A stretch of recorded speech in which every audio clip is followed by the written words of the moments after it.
Junior NTR కొత్త cinema ప్రారంభమైన విషయం ఇప్పటికే చెప్పుకున్నాం. బాబీ దర్శకత్వంలో తెరకెక్కనున్న ఈ చిత్రం ఇప్పుడు పూజా కార్యక్రమాలను పూర్తి చేసుకుంది. నిర్మాత కళ్యాణ్ రామ్, నందమూరి హరికృష్ణలు కూడా ఈ వేడుకల్లో పాలుపంచుకున్నారు. అయితే ఈ వేడుకల్లో ప్రత్యేక ఆకర్షణ మాత్రం జూనియర్ ఎన్టీఆర్ కొడుకు అభయ్ రామ్. తన కుమారుణ్ణి అరుదుగా బయట చూపించే ఎన్టీఆర్ కొత్త మూవీ షూటింగ్ ప్రారంభానికి మాత్రం తీసుకురావడం విశేషం.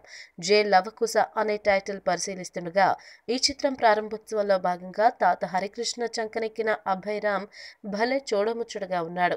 అమాయకమైన తన చూపులతో ఆకట్టుకున్నాడు బుల్లి ఎన్టీఆర్. అంతేకాదు, షూటింగ్ ప్రారంభం సందర్భంగా కొబ్బరికాయ కూడా కొట్టేందుకు ప్రయత్నించాడు ఈ బుల్లి ఎన్టీఆర్. మరి ఇంతటి బుడతడికి కొబ్బరికాయ పగలదు కదా. అందుకే తాత హరికృష్ణ దగ్గరుండి పట్టుకొని మరీ కొబ్బరికాయ కొట్టించిన వీడియో ఇప్పుడు యూట్యూబ్లో హల్చల్ చేస్తుంది. తమ హీరో సినిమా ప్రారంభమే కాకుండా వారసుడిని కూడా చూసే అవకాశం దక్కడంతో నందమూరి అభిమానులు తెగ ఖుషి అయిపోతున్నారు.